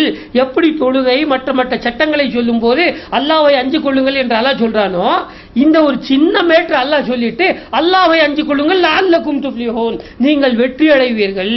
அப்போ இதுக்கு நன்மை இல்ல, எந்த வாசல் வழியா வந்தா என்ன, அவருடைய வீடு தானே என்று அல்லாஹ் விடாம ஒரு நம்பிக்கை அளவுக்கு அது ஊறி போய் விட்டது என்று சொன்னால், அது மக்கள் மத்தியில பரவலாக இருக்குது என்று சொன்னால், அது இஸ்லாத்துடைய ஒரு அங்கமா போயிடக்கூடாது, அது ஒரு மார்க்கமா போயிடக்கூடாது. அது அல்லாஹ் கண்டிச்சு அந்த வசனத்தை இறக்கினான் என்பதை புகாரில 1803வது செய்தி, 4512வது செய்தியா நீங்க பார்க்கலாம். அதனால தான் நம்ம ரமதான்ல எல்லாம் ஹஜ் பெருநாள்ல எல்லாம் சில சகோதரர்கள் கேட்கறாங்க, ஈது முபாரக் சொல்றது என்னங்க தப்பா? ஈது முபாரக் என்பது மார்க்கத்தில் இல்ல. அது எந்த அளவுக்கு ஆயிடுச்சுன்னா பெருநாள் வாழ்த்துக்களை பரிமாறிக்கொள்ளலாம். ஈது முபாரக் சொல்றதுதான் பெருநாள்ல சுன்னத் என்ற அளவுக்கு ஆகிவிட்டது. அஸ்ஸலாமு அலைக்கும் ஈது முபாரக், அஸ்ஸலாமு அலைக்கும் அப்படி சொல்லலன்னு சொன்னா அன்னைக்கு ஈது நாள் இல்லைன்னு நினைக்கிறோம். அதுக்காக தான் ஒரு வார்த்தைக்கு ஒரு மார்க் அந்தஸ்து தரணுமா இல்ல கூடாது, அது ஒரு பிதாத்தா போயிடும். நாளடைவில் அது என்ன ஆயிடும்னு சொன்னா ஈது அன்னைக்கு ஈது முபாரக் சொல்றது சுன்னத் என்ற அளவுக்கு போயிடும். எப்படி ஈது அன்னைக்கு ஒரு வழியா போய் இன்னொரு வழியாக திரும்ப வர்றது, ஒரு பெருநாளைக்கு சாப்பிடாம போறது, இன்னொரு பெருநாளைக்கு சாப்பிட்டு விட்டு போறது, இதெல்லாம் ரசூலுல்லாஹி ஸல்லல்லாஹு அலைஹி வஸல்லம் அவர்கள் எப்படி சுன்னத்தா சொல்லி காட்டினாங்களோ, கொஞ்ச நாள் போனா இதுவும் சுன்னத்தா போயிடும். யாரோ உருவாக்கின ஒரு வார்த்தை அது சமுதாயத்தில் நிலை பெற்று விட்டால் சுன்னத் என்ற நிலைக்கு போயிடும். அந்த தவறான புரிதல் இருக்கக்கூடாது, ஒரு புதுமையை வளர்க்க கூடாது என்பதற்காகத்தான் நாம இன்னைக்கு ஈத் முபாரக் வேணாங்க, அதை சொல்லாதீங்க, வேற ஏதாவது வார்த்தையில நீங்க உங்க அன்பை உங்கள் வாழ்த்துக்களை பரிமாறிக்கொள்ளுங்கள் என்று சொல்லும் போது சகோதரர்கள் நம்மளை வித்தியாசமா பாக்குறாங்க. ஊருக்கு மாற்றமா போறான். என்ன எந்த அளவுக்குன்னு சொன்னா தௌஹீதுக்காக ஊருக்கு மாற்றத்தை எல்லாம் ஏற்றுக்கொண்ட சகோதரர்கள் இந்த ஒரு சின்ன வார்த்தைக்கு எல்லாம் புரிந்து கொள்ள மாட்டேன்றாங்க. ஆனா அல்லாஹ் தஆலா ஒரு சின்ன ஒரு செய்திக்காக அவங்க நன்மை என்று கருதியதை கண்டித்து மட்டும் விடாமல் நீங்க முன்வாசல் வழியாகவே வாருங்கள் என்று அல்லாஹ் ரப்புல் ஆலமீன் அந்த சஹாபாக்களுக்கு சொன்ன செய்தியை பார்க்கிறோம். அதே மாதிரி வேற ஒரு நம்பிக்கையும் அல்லாஹ் தஆலா திருமறை குர்ஆன்ல சொல்லி காட்டுறான். 5வது அத்தியாயத்தின் 103வது வசனம், மா ஜஅலல்லாஹு மின் பஹீரத்தின் வலா சாயிபத்தின் வலா வசீலத்தின் வலா ஹாமின் வலாக்கின்னல்லதீன கஃபரு யஃப்தரூன அலல்லாஹில் கஸிப். அல்லாஹ் பஹீராவை, சாயிபாவை, வசீலாவை, ஹாமை ஏற்படுத்தவில்லை என்று 4 வகையான ஒட்டகங்களை அல்லாஹ் சொல்லி காட்டுறான். இந்த பஹீரா என்னன்னு சொன்னா ஒரு பெண் ஒட்டகம். பஹீரா என்பது ஒரு பெண் ஒட்டகத்துக்கு அவங்க சொல்லுவான். இந்த பெண் ஒட்டகத்தை அல்லாஹ் அவங்களுடைய கடவுள்களுடைய இதுக்கு நேர்ச்சையாக செய்து விட்டு விடுவார்கள். நீங்க இந்த பெண் ஒட்டகத்துக்கு என்னுடைய கடவுள் பெயரால் நேர்ந்து விட்டுறேன் அப்படின்னு சொல்லி விடுவாங்க. அதே மாதிரி சாய்பா என்று சொல்லும் போது ஒரு ஒட்டகத்தை யாருமே ஏறி செல்லாத ஒரு ஒட்டகமா இருக்கணும், யாருமே உட்காரக்கூடாது மேல, அந்த மாதிரி ஒரு ஒட்டகத்தை அவங்க கடவுள் பெயரால் நேர்ச்சி செய்வாங்க. அதே மாதிரி வசீலா என்ற ஒரு ஒட்டகம் 2 பெண் குட்டிகளை தொடர்ந்து அது ஈண்டெடுத்தால் அந்த ஒட்டகத்தை என்ன செய்வாங்கன்னா கடவுள் பெயருக்குன்னு விட்டுருவாங்களாம். அதே மாதிரி ஹாம் என்பது ஒரு ஆண் ஒட்டகம் குறிப்பிட்ட பெண் ஒட்டகங்களை கருவுற செய்தால் அதை கடவுளுடைய பார்வையில் நேர்ச்சை என்று விடுவார்கள். இது எல்லாம் முஷ்ரிக்கின்கள் செய்தது, அவங்களுடைய உள்ளத்துல ஊறி போனது. அல்லாஹ் முஷ்ரிக்கின்களுக்கும் நமக்கு சம்பந்தம் இல்லை, மார்க்கத்துக்கும் அதுக்கும் சம்பந்தம் இல்லைன்னு சொல்லும்போது இதை கண்டிக்க வேண்டிய அவசியம் இல்லை. அல்லாஹ் பேரை சொல்லி குறிப்பிட்டு காட்டி எப்படி கண்டிக்கிறான்? பஹீரா இல்லை, இந்த பெண் ஒட்டகம் சம்பந்தமா நேர்ச்சி செஞ்சு விடுறாங்களே இது இல்லை, சாயிபா இல்லை, இந்த மாதிரி யாருமே ஏறி செல்லாத ஒட்டகமோ அல்லது அதிகமான பெண் ஒட்டகங்களை கருவுரை செய்த ஒட்டகமோ இதெல்லாம் மார்க்கத்தில் இல்லை. வலா கின்னல்லதீன கஃபரு, அல்லாஹ்வை மறுத்தவர்கள், யஃப்தரூன அலல்லாஹில் கஸிப், அல்லாஹ்வின் மீது இட்டு கட்டி சொல்லக்கூடியது. அல்லாஹ் இப்படிதான் செஞ்சிருக்கிறான்னு சொல்லி இட்டு கட்டி சொன்னது மக்களே நீங்க நம்பி விட வேண்டாம், அதை ஒரு நம்பிக்கையாக எடுத்துக்கொள்ள வேண்டாம் என்று அல்லாஹ் தஆலா வேரூன்றி போன ஒரு பழக்கத்தை, அது முஷ்ரிக்கீன்கள் செய்து வந்ததை கண்டித்து காட்டி சொல்றா, இதை நீங்க செய்யக்கூடாது. ஏன்னா இப்படி விட்டோம்னு சொன்னா நாளடைவில் அதே பழக்கமா மாறி போயிடும். ரசூல்லா கண்டிக்கல, பஹீரா உண்டு, சாயிபா அவன் இதுக்கு அந்த கடவுளுக்கு இல்லைன்னு சொன்னாலும் அல்லாஹ்வுக்கு கொடுப்பது உண்டு. அதே மாதிரி தான் நம்முடைய சமுதாயத்தில் தர்கா வழிபாடு உள்பட எல்லாத்திலையும் ஒற்றுமை இருக்கிறதுக்கு காரணம் என்ன? நிறைய பழக்கங்களை ஒரு விஷயத்துக்காக இஸ்லாத்தை ஏற்றுக்கொண்டு வந்திருப்பாங்க, நிறைய விஷயங்கள் மார்க்கத்தில் தப்புன்னு தெரியல, அங்கே இருந்ததை அப்படியே காப்பி அடிக்கிறோம், அங்கே இருந்த செயல்களை அப்படியே செய்து கொண்டு இருக்கிறோம், வித்தியாசம் தெரிய மாட்டேங்குது. இந்த சின்ன சின்ன விஷயங்கள் இதுக்கெல்லாம் பாராதூரமான விளைவுகளா என்று நாம சிந்திக்க பார்க்க மாட்டேங்கிறோம். அல்லாஹ் ரப்புல் ஆலமீன் அந்த ஷிர்க்க மட்டும் கண்டிக்காம, அவங்க செய்த அந்த இறை நிராகரிப்பு குஃப்ரை மட்டும் கண்டிக்காம, அவர்களுடைய இந்த 4 விஷயங்களையும் சேர்த்தே கண்டிக்கிறான். மூமின்கள் நாளடைவில் இதில் போய் விழுந்து விடக்கூடாது என்பதற்காக. அல்லாஹ்வின் தூதர் ஸல்லல்லாஹு அலைஹி வஸல்லம் வாழ்க்கையில் எப்படிப்பட்ட ஒரு சம்பவம் நடக்குது பாருங்க. இதெல்லாம் கண்டிக்காம இருந்தா மார்க்கத்துடைய ஒரு அங்கமாக ஆகிவிடும் என்பதற்கு ரசூலுல்லாஹி ஸல்லல்லாஹு அலைஹி வஸல்லம் அவருடைய காலத்தில் நடந்த ஒரு செய்தி திருமிதியில இடம்பெறக்கூடிய ஹதீஸ். ரசூலுல்லாஹி ஸல்லல்லாஹு அலைஹி வஸல்லம் திருமிதியில 2106 அல்லாஹ்வின் தூதர் ஸல்லல்லாஹு அலைஹி வஸல்லம் அவர்கள் ஹுனைன் போருக்கு போறாங்க. போயிட்டு திரும்ப வராங்க. வரும்போது ஒரு மரம் இருக்கிறது, அதை பார்க்குறாங்க. சஹாபாக்களும் அந்த மரத்தை பார்த்துட்டு, அந்த மரத்துடைய பேர் ஜாத் அன்வாத் என்று சொல்லக்கூடிய இடம். அந்த இடத்துல இறை நிராகரிப்பாளர்கள் தன்னுடைய வாள்களை அங்கே தொங்க விடுவாங்களாம். வாளை அங்கே தொங்க விட்டால் என்ன கருத்து, என்ன எண்ணம்? அதுக்கு ஏதோ பவர் வரும், ஏன்னா யார் வாழை யூஸ் பண்றாரோ அவருக்கு ஒரு தாகத் வரும் தான் அர்த்தம், சக்தி வரும், அதனால நிறைய வீரமாக போரிட்டுக் கொள்ளலாம் என்ற நம்பிக்கை அந்த முஷ்ரிக்கீன்களிடம் இருந்தது. அந்த மரத்தை பார்த்துவிட்டு சஹாபாக்கள் என்ன கேட்குறாங்கன்னு சொன்னா, அல்லாஹ்வின் தூதரை பார்த்து, அனுவாஹிது பிமா அமில்னா ஃபில் அல்லாஹ்வின் தூதரை, நீங்க யுகாலு ஜாத் அன்வாத்தின் யாலிகூன் அலைஹா அஸ்லிஹத்தஹும், இந்த ஜாத் அன்வாத் இருக்குது, அதில் தங்களுடைய அந்த போர் கருவிகளை அந்த முஷ்ரிக்கீன்கள் தொங்க விடுற மாதிரி அல்லாஹ்வின் தூதரே, இஜஅல் லனா ஜாத் அன்வாத், எங்களுக்கு அந்த மாதிரி ஒன்று உருவாக்கி கொடுங்க, அவங்க செய்கிற மாதிரி எங்களுக்கு உருவாக்கி கொடுங்க. கேட்டது யாரு? சஹாபாக்கள் கேட்குறாங்க. உயிரை கொடுக்க போருக்கு வந்த சஹாபாக்கள் அந்த உயிரை கொடுப்பதுதான் மார்க்கத்தில் ஒரு உச்சகட்ட தியாகம். அதை விட எதை செய்ய முடியாது. நாம ஃபஜர் தொழுகைக்கே தூக்கத்தை விட தயார் இல்லை. இந்த மாதிரி ஒரு பயானுக்கு 1 மணி நேரம் உட்கார்றதுக்கு ரொம்ப கஷ்டப்படுறோம். அந்த உயிரை கொடுப்பது எவ்வளவு பெரிய தியாகம். அந்த உயிரை கொடுக்க வந்த சஹாபாக்கள் என்ன நினைக்கிறாங்கன்னு சொன்னா, அல்லாஹ்வின் தூதரே, அவங்களும் இருக்கிற ஒரு மரம் மாதிரி எங்களுக்கு ஒரு சிம்பலா, ஒரு அடையாளமா, ஒரு பரக்கத்து மாதிரி ஏதாவது ஏற்படுத்தி கொடுங்க என்று சொல்லும் போது அல்லாஹ்வின் தூதர் ஸல்லல்லாஹு அலைஹி வஸல்லம் சொன்னாங்க, சுப்ஹானல்லாஹ், அல்லாஹ் தூய்மையானவன். இது எப்படி இருக்குதுன்னு சொன்னா, ஹாதா கமா கால கௌமு மூசா, மூசா அலைஹிஸ்ஸலாம் அவர்களுடைய கூட்டம் கேட்டதே அதை போய் இல்லையா நீங்க கேட்குறீங்க. அவங்க என்ன கேட்டாங்க? 7வது அத்தியாயத்தின் 138வது வசனத்தில் அல்லாஹ் சொல்லி காட்டுறான், வஜாவஸ்னா பி பனி இஸ்ராயில் அல் பஹர், கடல் கடக்க செய்தான் பனி இஸ்ராயில் கூட்டத்தை. எவ்வளோ பெரிய அற்புதம் பாருங்க. பின்னாடி எதிரி வரான், அவங்ககிட்ட அடிபட்டு சாவணும், எதிரில் கடல் இருக்குது, அங்கே மூழ்கி சாவணும்.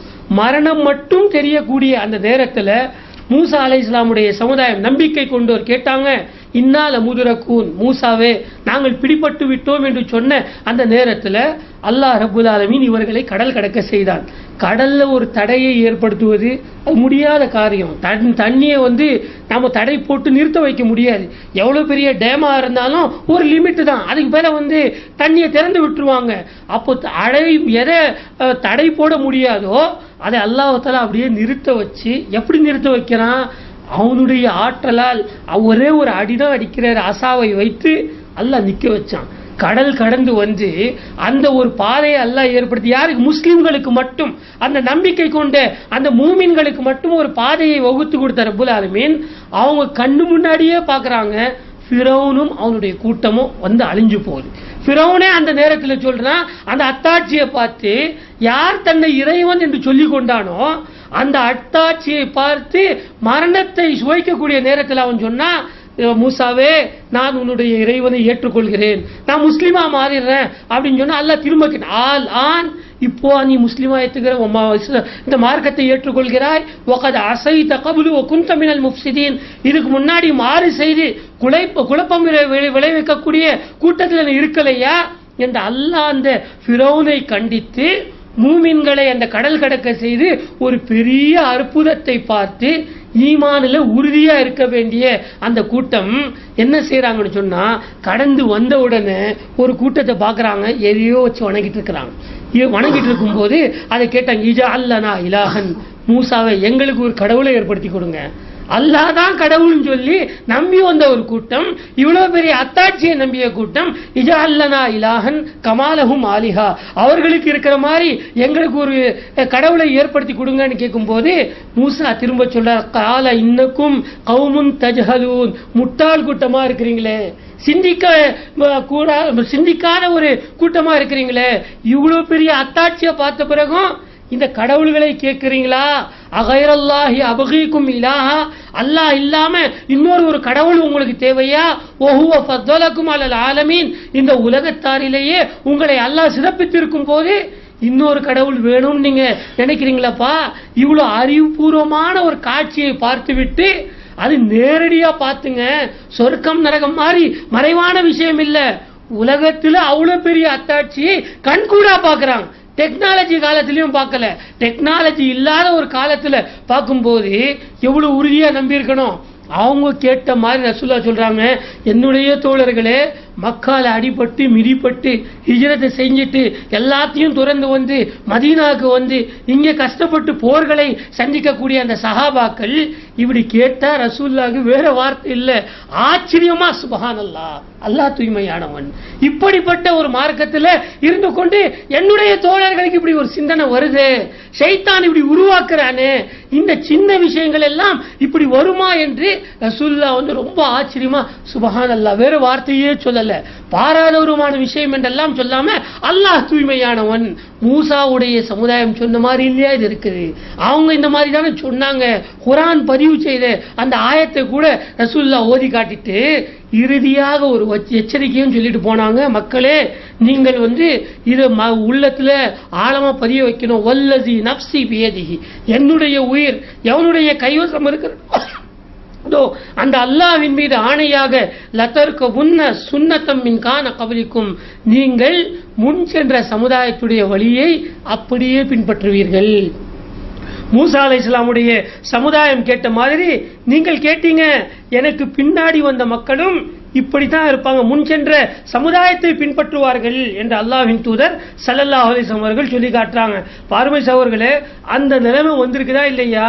இன்னைக்கு வந்து நேரடியா போய் கிரிக்கெட் விளையாடுறதை விட்டுட்டு நம்ம வந்து கம்ப்யூட்டர்ல உட்காந்துட்டு கிரிக்கெட்டை விளையாடிட்டு இருக்கிறோம் இல்லையா? இல்ல, கம்ப்யூட்டர்ல வந்து கிரிக்கெட் கேம் இருக்குது, வண்டியை கார் ஓட்டுற மாதிரி கார் ரேசிங் இருக்குது, எல்லாமே இந்த டெக்னாலஜி காலத்துல.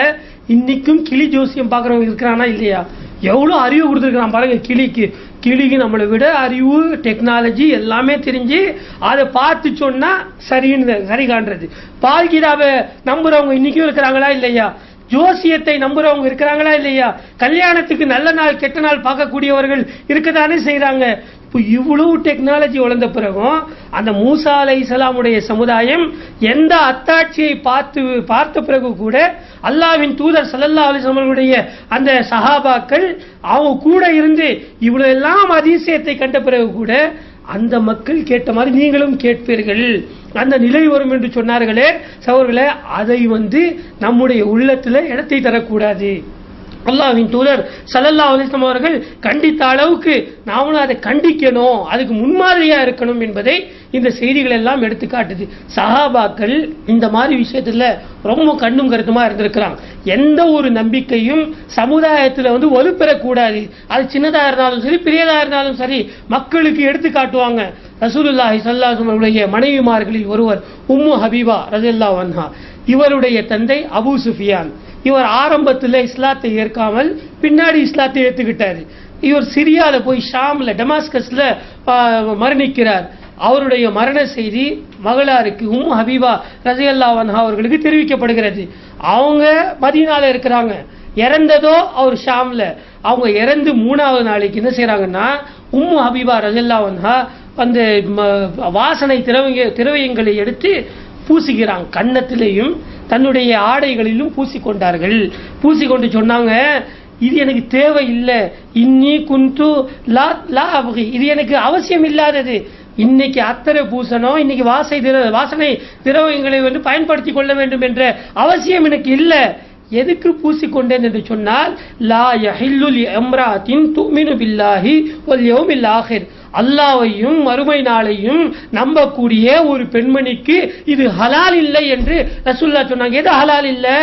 அன் தஹத்த அலா மையித்தின் ஃபௌக தலாத், ஒரு மரணத்திற்காக யாராவது ஒரு மௌத்திற்காக 3 நாட்களுக்கு மேல் துக்கம் அனுசரிப்பது ஒரு மூமினான பெண்ணுக்கு ஆகுமானது இல்லை என்று அல்லாஹ்வின் தூதர் ஸல்லல்லாஹு அலைஹி வஸல்லம் சொன்ன காரணத்தினால ஒரு மனைவிக்கு மட்டும் கணவன் இறந்து விட்டால் 4 மாதம் 10 நாட்கள் துக்கம் கொண்டாடலாம் என்று அல்லாஹ்வின் தூதர் ஸல்லல்லாஹு அலைஹி வஸல்லம் அவர்கள் அனுமதித்த காரணத்தினால் எங்க வாப்பாவே போனாலும் எனக்கு தேவையில்லாத ஒரு விஷயத்தை எதுக்கு பூசிக்கிட்டேன்னு சொன்னா 4வது நாள் நான் மகிழ்ச்சியா இருக்கிறேன், எனக்கு துக்கம் இல்லை, நான் துக்கம் கொண்டாடல. என்ன அந்த மாதிரி துக்கம் கொண்டாடக்கூடிய நிலை சமுதாயத்துல வரக்கூடாது. அது துக்கம் கொண்டாடினா கூட சகோதரர்கள் உள்ளத்துல தானே இருக்கும். இங்க வெளிப்படையா அந்த அத்தரை பூசி காட்டுறாங்க.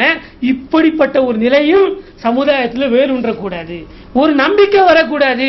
ரசூலுல்லாஹ்வுடைய மனைவிமார்கள் உம்மஹாத்துல் மூமினீன், மூமின்களுடைய தாய்மார்கள் என்பதை அவங்க நடைமுறைப்படுத்தி காட்டுறாங்க. பாருங்க, என்னுடைய இந்த செயலால் மூமின்களை நீங்கள் அறிந்து கொள்ளுங்கள் என்று நமக்கெல்லாம் ஒரு பாடமாக சொன்ன செய்தி புகாரில 1280வது செய்தியாக இடம்பெறுகிறது.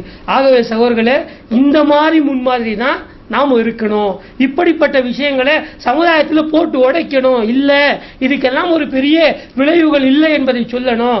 இப்படி சொல்லும் போது சிலர்கள் நம்மளை குறை காணலாம், சமுதாயம் தப்பா நினைக்கலாம். அதை நம்ம பெருசா எடுத்துக்க வேண்டிய அவசியம் இல்லை. வந்த வழிக்கு திரும்ப போகக்கூடிய மக்களா நாம் இருக்கக்கூடாது, அறியாமையின் பக்கம் திரும்ப போகக்கூடிய மக்களா இருக்கக்கூடாது என்பதற்காக இந்த தவறான புரிதல்கள் நான் அது பட்டியலா ஏன் போட்டு சொல்லலைன்னா, ஒவ்வொரு ஊருக்கும் ஒரு மாவட்டத்துக்கும் வித்தியாசமா இருக்குது. ஒவ்வொரு இடத்துலயும் ஒரு மாதிரி சஃபர் மாசத்தையே நீங்க எடுத்துக்கிட்டீங்கன்னா ஒடுக்கத்து புதனை மட்டும் நம்பக்கூடியவர்கள், அந்த கடைசி எங்க பகுதியில எல்லாம் ஆஹிர் ஹஷும்பா அப்படின்வாங்க, அதை மட்டும் நம்பக்கூடியவர்கள் இருக்கிறாங்க. அந்த இடத்துல விதவிதமான பிதாத்துகளை செய்யக்கூடியவர்கள். அந்த இதுவரைக்கும் நம்ம பார்த்த வரைக்கும் இந்த சஃபர் மாசத்துல கல்யாணம் பண்ணி ஒரு திருப்பு முனையை ஏற்படுத்திய மக்கள் குறைவுதான். எதுக்கு நான் என்ன நினைக்கிறேன்னா, மற்ற மாதம் சரி ஒரு மாதம் தள்ளி போட்டா என்ன, 27 வயசு பொறுத்துட்டோம், ஒரு மாசத்துலயா பிரச்சனை அப்படின்னு நினைக்கிறோம். அப்போ இந்த மாதிரி இது அந்த சஃபர் மாதத்திலையும் செய்து காட்டி மற்ற அந்த புதுமைகளை எல்லாம், மார்க்கத்தில் இல்லாத தவறான புரிதல்களை எல்லாம் நாம் எடுத்துக்காட்டி சமுதாயத்திற்கு ஒரு முன்மாதிரியாக விளங்க வேண்டும். இறுதியாக ஒரு விஷயத்தை நாம் புரிஞ்சுக்கணும். இந்த நம்பிக்கைகள் எல்லாம் சமுதாயத்தில் எதுக்கு வலுப்பெறுதுன்னு சொன்னா, இப்படி காலங்காலமா ஒரு நடந்துட்டு வருது. இது செய்தோம்னு சொன்னா ஒரு நமக்கு பாதிப்பு ஏற்பட்டுருமோ, மகரி பிறகு நகத்தை வெட்டினால் முசீபத்துன்னு சொல்றாங்க. வெட்டிட்டா ஏதாவது முசீபத்து வந்துருச்சுன்னு சொன்னா எதுக்கு, கல்யாணம் பண்ணி ஏதாவது தலாக் ஆயிடுச்சுன்னு சொன்னா எதுக்கு, இப்படி எல்லாம் நினைச்சு பார்க்கிறோம். இதை ஒழிக்கும் விதமாக அல்லாஹ் சொல்லி காட்டுறான். 10வது அத்தியாயத்தின் 107வது வசனம், எம்சஸ்கல்லா பிசுர்ரின் ஃபலா காஷிஃப லஹு இல்லாஹு, ஒரு தீமை ஏற்பட்டால், இது மார்க்கத்துடைய அடிப்படை தெரியாத காரணத்தினால்தான் இந்த கேள்விகள் எல்லாம் எழுது. அல்லாஹ் என்ன சொல்லி காட்டுறான், அல்லாஹ்வின் புறத்திலிருந்து ஒரு தீமை ஏற்பட்டால், ஒரு தீங்கு ஏற்பட்டால், ஃபலா காஷிஃப லஹு இல்லாஹு, அல்லாஹ்வை தவிர யாரும் போக்க முடியாது. அப்போ தீமையை தருபவனும் அல்லாஹ், அதை போக்குபவனும் அல்லாஹ். இந்த ஈமான் உறுதியா இருக்கணும். ஆமன்து பில்லாஹ் என்று எப்படி நம்புறோமோ, ஒரு ருசுலி என்று எப்படி தூதர்மார்களை நம்புறோமோ, வல் யௌமில் ஆகிர் எப்படி மறுமையை நம்ம நம்புறோமோ, அதே மாதிரி எல்லா விஷயங்களும் கத்ரி கைரிஹி வ ஷர்ரிஹி மினல்லாஹி தஆலா, நன்மையும் தீமையும் எது நடந்தாலும் அல்லாஹ்வின் புறத்திலிருந்து என்று உறுதியாக நம்ப வேண்டும். அதான் அல்லாஹ் சொல்லி காட்டுறான், ஒரு தீங்கு ஏற்பட்டால், ஒரு தவறான ஒரு விஷயம் உங்களுக்கு ஏற்பட்டால் அல்லாஹ்வை தவிர போக்குபவன் யாரும் இல்லை. யுரிதுக பிகைரின், அல்லாஹ் ஒரு நன்மையை உங்களுக்கு நாடிவிட்டால் ஃபலா ராத்த லிஃபத்லிஹி, அல்லாஹ்வுடைய அருளை யாராலும் தடுக்க முடியாது என்று அல்லாஹ் தஆலா சொல்லி காட்டுறான். யுஸீபு பிஹி மன் யஷாஉ மின் இபாதிஹி, அல்லாஹ் தன்னுடைய நாடிய அடியார்களுக்கு நன்மையும் கொடுப்பான், யாரை நாடுறான் தீமையை கொடுப்பான். தீமையை கொடுத்தாலும் அல்லாஹ் தான் போக்குபவன். நன்மையை கொடுக்கக்கூடிய ஆற்றலும் அல்லாஹுக்கு மட்டுமே தான் இருக்கிறது என்று 10வது அத்தியாயத்தின் 107வது வசனத்தில் அல்லாஹ் சொல்லி காட்டுறான். இன்னும் உறுதியாக நபிகள் நாயகம் ஸல்லல்லாஹு அலைஹி வஸல்லம் அவர்களை பார்த்து, நபியே நீங்க மக்களுக்கு சொல்லுங்க என்பதை தெளிவுபட அல்லாஹ் சொல்லி காட்டுறான். 9வது அத்தியாயத்தின் 51வது வசனம், குல் நபியே நீங்க சொல்லுங்க, லன் யுஸீபனா இல்லாமா கதபல்லாஹு லனா, அல்லாஹ் எதை விதித்து விட்டானோ அதை தவிர எதுவுமே நடக்காது. நான் நகத்தை வெட்டி ஏதாவது முசீபத்தே நடந்தாலும் அல்லாஹ் விதித்து விட்டான். இந்த நகத்துக்கு வரல, இந்த ஆண்டையால் வரல, இந்த நாய் கத்தியதால் எனக்கு இல்ல, எதுவுமே நடந்தது எது அல்லாஹ்வின் புறத்திலிருந்து. லன் யுஸீபனா இல்லாமா கதபல்லாஹு லனா, அல்லாஹ் எதை நாடி விட்டானோ, அதை எதை விதித்து விட்டானோ அதை தவிர எதுவுமே நடக்காது. ஹுவ மௌலானா, அவன்தான் எங்களுடைய அதிபதி. வாலல்லாஹி ஃபல்யதவக்கலில் முஃமினூன், அல்லாஹ்வை நம்பிக்கக்கூடிய மக்கள் அவனை மட்டும்தான், அல்லாஹ்வை நம்பக்கூடிய மக்கள் அல்லாஹ்வை மட்டும்தான் சார்ந்திருக்க வேண்டும். இந்த மாதிரி விஷயங்களை எல்லாம் நம்பக்கூடாது என்று அல்லாஹ் தஆலா சொல்லி காட்டுறான். அல்லாஹ்வின் தூதர் ஸல்லல்லாஹு அலைஹி வஸல்லம் அவர்கள் இந்த ஒரு செய்தியை 5 நேரம் நமக்கு தொழுகை கடமைன்னு சொல்லுது இல்லையா மார்க்கம், ஒவ்வொரு தொழுகைக்கு பின்னாடி இந்த நம்பிக்கையை ஆழமா போதிக்கிற மாதிரி ஒரு துவாவை சொல்லி கொடுத்தாங்க. எத்தனையோ துவாக்களை சொல்லி கொடுத்த ரசூலுல்லாஹி ஸல்லல்லாஹு அலைஹி வஸல்லம் அவர்கள் தவறான புரிதல்களுக்கு அடிப்படை காரணம் அது ஒரு தீங்கை ஏற்படுத்தி விடுமோ, அது ஏதாவது ஒரு கஷ்டத்தை கொடுத்து விடுமோ என்று நம்புறோமே, அந்த கஷ்டம் அல்லாஹ்வின் புறத்திலிருந்து மட்டும்தான் வரும், அவன் மட்டும்தான் போக்குபவன் என்பதை ஆணித்தரமாக போதிக்கும் வகையில் ஒவ்வொரு முஸ்லிமும், யாருக்கெல்லாம் நம்ம தொழுறோம், அந்த ஒவ்வொரு முஸ்லிமும் தொழுகை முடிந்தவுடனே ஓத வேண்டிய கட்டாய துவா இது. அல்லாஹும்ம லா மானிஅ லிமா ஆதைத். அல்லாஹ்வின் தூதர் ஸல்லல்லாஹு அலைஹி வஸல்லம் அவர்கள் துபுர குல்லி ஸலாத்தின், ஒவ்வொரு தொழுகைக்கு பிறகும் இதை ஓதக்கூடியவராக இருந்தார்கள், ஓத கற்றுக் கொடுத்தார்கள். எந்த துவாவை? யா அல்லாஹ் லா மானிஅ லிமா ஆதைத், நீ கொடுத்ததை தடுப்பவன் யாரும் இல்லை. வலா முஅத்திய லிமா மனஅத், நீ தடுத்ததை கொடுப்பவன் யாரும் இல்லை. நன்மையும் அல்லாஹ்வின் புறத்திலிருந்து, தீமையும் அல்லாஹ்வின் புறத்திலிருந்து. வலா யன்ஃபஉ, அதுவும் குறிப்பிட்டு சொல்றாங்க, காசு இருந்தா பொருளாதாரம் இருந்தா எதுவும் செய்ய முடியும், பணம் பத்தும் செய்யும் நினைக்கிறோம் இல்லையா. ஒரு ஆளே காசு இருந்தா போட்டு தள்ளலாம், ஒரு ஆளு காசு இருந்தா எவ்வளவு பாராதரமான விளைவுகளையும் ஏற்படுத்தலாம் நினைக்கிறோமே, அதையும் சேர்த்து ரசூலுல்லாஹ் சொல்றாங்க, வலா யன்ஃபஉ ஸல் ஜத்தி மின்கல் ஜத், எந்த செல்வந்தனுக்கும் அவனுடைய செல்வம் பயன் தராது. ஏல நீ நினைச்சதான் பயன் தரும், நீ நினைச்சதான் தீங்கு தர முடியும். காசு இருந்தா செய்ய முடியாது, அவங்ககிட்ட பலம் இருந்தா செய்ய முடியாது. இந்த நம்பிக்கை, தவறான நம்பிக்கை வேறு ஒன்று இருந்தால் அதையும் செய்ய முடியாது. மக்கள் எல்லாம் மெஜாரிட்டியா நம்பி நாம மட்டும் செய்யறோம்னு சொன்னா அந்த மெஜாரிட்டிக்கு எதிராக செஞ்சாலும் செய்ய முடியாது. அல்லாஹ் நினைத்தால் தான் செய்ய முடியும் என்பதை ஒவ்வொரு முஸ்லிமும் சபதமாக இருக்க வேண்டும். 5 நேரம் தொழுகைக்கு பிறகு கட்டாயம் இதை ஓதணும்னு சொல்லி அல்லாஹ்வின் தூதர் ஸல்லல்லாஹு அலைஹி வஸல்லம் அவர்கள் சொல்லி கொடுத்த துவா புகாரியில 7292வது செய்தியாக இடம்பெறுகிறது. அருமை சகோதரர்களே, எவ்வளவு தெளிவா ரசூலுல்லாஹ் சொல்றாங்க, இந்த அல்லாஹ் தான் கஷ்டத்தை கொடுக்கிறவன். இது ஒரு சாதாரண ஒரு போற போக்குல சொன்னா கூட ரசூலுல்லாஹ் அதை கண்டிக்கிறாங்க. தன்னுடைய மகனுடைய இறப்பு துக்கமான நேரம், கஷ்டமான நேரம். இப்ராஹிம் அவருக்கு ஆண் குழந்தைகளே, ரசூலுல்லாஹி ஸல்லல்லாஹு அலைஹி வஸல்லம் அவர்களுக்கு பிறந்த எல்லா ஆண் குழந்தைகளும் சின்ன வயசுலயே இறந்துட்டாங்க. 18 மாதம் வரைக்கும் உயிர் வாழ்ந்தவர் இப்ராஹிம் மட்டும்தான். அவர் இறக்கிறாரு. அந்த நேரத்துல கூட நபியா இருந்து மக்களுக்கெல்லாம் ஆண் குழந்தை இருக்குது. யாருக்கு வாரிசுக்கு யார் ஆசைப்படாம இருப்பாங்க? எல்லாமே ஆசைப்படுறாங்க. மரியமுடைய தாய் ஆசைப்பட்டார்கள். அல்லாஹ் சொல்லி காட்டுறான், வலைஸ ஸக்கர் கல் உன்சா, மரியமுடைய உம்மா தான் சொல்றாங்க, யா அல்லாஹ் ஒரு பெண் குழந்தை ஆண் மாதிரி இல்லையே, வைன்னி சம்மை துஹா மரியம், எனக்கு பெண் குழந்தைய கொடுத்துட்டியே, எல்லாம் இந்த மரியமுக்கு நான் மரியம்னு சொல்லி தாய் தான் பேரை வைக்கிறாங்க. அல்லாஹ் அவர்களுக்கு பாதுகாவதாரா ஜக்கரியா அலைஹிஸ்ஸலாமை ஏற்படுத்தினான் என்பதெல்லாம் நம்ம படிச்சு பார்க்கிறோம். அப்போ இந்த நபிக்கு அல்லாஹ் எவ்வளவு சோதனையை கஷ்டத்தை எல்லாம் கொடுக்கும் போது பொருந்தி கொண்ட அல்லாஹ்வின் தூதர் ஸல்லல்லாஹு அலைஹி வஸல்லம் அவர்கள் தன்னுடைய மகன் இறக்கும்போது ஒரு கடுமையான கஷ்டம், அந்த துக்க நேரத்துல ஒருத்தர் பார்த்து சொல்ல சஹாபாக்கள் எல்லாம் இருக்கிறாங்க. அந்த நேரத்துல அடக்கிட்டு வரும்போது ரசூலுல்லாஹ் அழுறாங்க. அழுதுட்டு சொல்றாங்க, வஇன்னா லஃபிராகிக யா இப்ராஹிம் லமஹ்ஸூனூன், இப்ராஹிமே உன்னுடைய பிரிவால் நாம ரொம்ப துக்கமா இருக்கிறோம். ஐனுன் தத்மா, என்னுடைய கண்கள் அழுகிறது, உள்ளமோ சோகமா இருக்குது. அது ரொம்ப கஷ்டப்பட்டு சொல்றாங்க. அந்த நேரத்துல, அந்த துக்கமான நேரத்துல சமுதாயம் பார்க்குது, கிரகணம் ஏற்படுது. ஏற்பட்ட உடனே சொல்றாங்க, ரசூலுல்லாஹ் அழுகுறாங்க, ரொம்ப பெரிய துக்கம், அதனால்தான் கிரகணம், அதனால்தான் ஏற்பட்டது என்று அது பொருந்தி போகக்கூடிய நிலையில சொல்லும் போது, அந்த துக்கத்திலும் அருமை சகோதரர்களே ரசூலுல்லாஹ் சும்மா இருந்தாங்க. எனக்கு தான் இவ்வளவு கஷ்டம், வாய மூடிட்டு சும்மா இருங்கப்பா, அப்படி கூட ரசூலுல்லாஹ் சொல்லல. பதிவு செய்யப்பட்ட அந்த செய்தியை அப்படியே மறுக்கிறாங்க. இன்ன ஷம்ஸ வல் கமர ஆயத்தானி மின் ஆயாத்தி, சூரியனும் சந்திரனும் அல்லாஹ்வுடைய அத்தாட்சிகளில் உள்ளது. லா என்கசிஃபானி லிமௌத்தி அஹதின் வலா ஹயாத்தின், யாருடைய பிறப்பிற்கும் யாருடைய இறப்பிற்கும் இந்த கிரகணம் எல்லாம் ஏற்படாது. துக்கத்துல சொல்ற வார்த்தை பாருங்க. அந்த கஷ்டத்திலேயோ கூட மக்கள் தப்பா புரிஞ்சுக்க கூடாது. என்ன நம்ம இருந்தா கூட மையத்து வீடு கொஞ்சம் அட்ஜஸ்ட் போக அப்படிதான் இருப்பாங்க, முன்னாடி பின்னாடி இருப்பாங்க. நம்ம 2 நேரங்கள்ல கண்டிக்க மாட்டோம். கல்யாணம்னா கொஞ்சம் ஜாலியா இருப்பான், விட்டுருங்க. மையத்து வீடு கொஞ்சம் துக்கமா அப்படியே இருப்பாங்க. அந்த நேரத்துல நீங்க உபதேசம் எல்லாம் சொன்னா அது பெருசா எடுபடாது அப்படின்னு நாம நினைக்கிறோம். அந்த துக்கமான நேரத்துல கூட தன்னுடைய சமுதாய மக்கள் இப்படி பேசும்போது அடுத்த ஒரு சபையில கண்டிச்சிருக்கலாம். வேற ஒரு சந்தர்ப்பத்தில் மக்களே நாதெல்லாம் துக்கமாக இருக்கும் போது நீங்க இப்படி பேசிக்கிட்டீங்கன்னு சொல்லியிருக்கலாம். ஆனா அந்த சபையில பதிவு செய்யப்பட்டதை அங்கே கண்டிச்சு காட்டுறாங்க. இப்படி ஒரு நம்பிக்கை வலுப்பெறக்கூடாது, மக்கள் இப்படி நினைச்ச கூடாது. யாராவது கஷ்டப்பட்டா அல்லாஹ் இப்படி ஏற்படுத்துவான். நீங்க வரீங்க, மழையா பெய்யுது, நம்ம சொல்றோம் இல்ல, வீட்டுல காக்கா கத்துச்சு, அவர் வந்துட்டாரு, அவர் வந்தாரு, பரக்கத்தா வருது.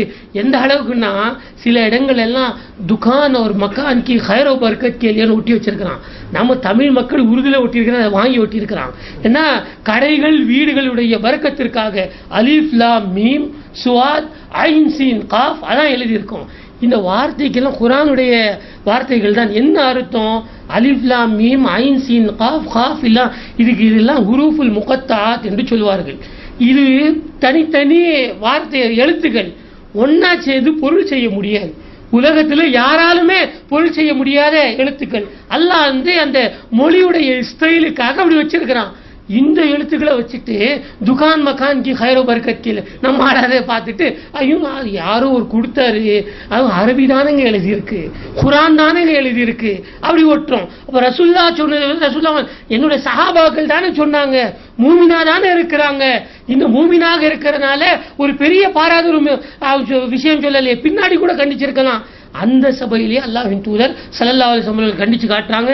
இறுதியாக ஒரு செய்தியை நாம பதிவு செய்யறோம். இந்த நல்ல நேரம் கெட்ட நேரம் பார்க்கறது, இந்த மாதிரி விஷயங்களை எல்லாம் செய்யறது ஊர் பழக்கம் நடைமுறைன்னு நாம நினைச்சு செஞ்சாலும் அல்லாஹ் அதனால் அல்லாஹ்வுக்கு நம்ம கஷ்டம் கொடுக்கிற மாதிரி அல்லாஹ் அதனால் கோபப்படுகிறான் என்று அல்லாஹ்வின் தூதர் ஸல்லல்லாஹு அலைஹி வஸல்லம் சொல்றாங்க. அல்லாஹ் சொல்றதாக நபிகள் நாயகம் சொல்லக்கூடிய செய்தி புகாரில 7491வது செய்தி. யூதினி இப்னு ஆதம், ஆதமுடைய மகன் என்னை கஷ்டப்படுத்துகிறான், என்னை நோவினை தருகிறான். யாருக்கு கஷ்டத்தை கொடுக்கிறான்? அல்லாஹ்வுக்கு கஷ்டத்தை தருமா? நல்ல நேரம் கெட்ட நேரம் பார்த்து இந்த சம்பிரதாயங்களை எல்லாம் செய்து அல்லாஹ்வுக்கு கஷ்டத்தை தருகிறோம். அல்லாஹ் ரசூலுல்லாஹ் சொல்றாங்க, யசுப்பு தஹர் இப்னு ஆதம் யசுப்பு தஹர், ஆதமுடைய மகன் காலத்தை ஏசி எனக்கு நோவினை தருகிறான். வானத் தஹர், நான் தான் காலமாக இருக்கிறேன். பியதில் அம்ர், என்னுடைய கைகளுக்கு விரல்களுக்கு மத்தியிலே தான் இந்த காலம் இருக்கிறது. உகல்லிபுல் லைல வன்னஹார், பகல் இரவை நான் தான் மாறி மாறி வர செய்கிறேன். அப்போ நல்ல நேரம் கெட்ட நேரம் சொன்னோம்னா அல்லாஹ்வை கெட்டவன் சொல்றோம்னு அர்த்தம். அது அறிவுபூர்வமானது கூட இல்லை, ஒத்து வராது அது. ஏன்னா இந்த இப்படி நம்ம நம்பணும்னு சொன்னா அது ஹாப்பி பர்த்டே, அது கூட அப்படிதானே சொல்றோம். நல்ல பிறந்த நாள். அது பிறந்த நாளில் என்ன நல்லா இருக்குதுன்னு தெரியல, ஒரு வருஷம் கடந்து துக்கத்தை தான் ஒரு கொண்டாடணும். அப்போ காலத்தை நாம் பழித்து அல்லாஹ்வை நோவினை தருகிறோம் என்ற அளவுக்கு இந்த நம்பிக்கை இருக்கிறது என்று சொன்னால், அருமை சகோதரர்களே, இந்த உபதேசங்களை எல்லாம் கேட்டு சமுதாயத்தில் ஊன்றி போன இந்த தவறான புரிதல்களை புதுமைகளை களைந்தெடுத்து அல்லாஹ்வும் அவனுடைய தூதர் ஸல்லல்லாஹு அலைஹி வஸல்லம் அவர்களும் சொன்ன முறைப்படி வாழக்கூடிய நல்லடியார்களாக எல்லாம் அல்லாஹ் தஆலா நம்மை எல்லாம் ஆக்கியருள்வானாக. அஸ்ஸலாமு அலைக்கும் வரஹ்மத்துல்லாஹி வபரகாத்துஹு.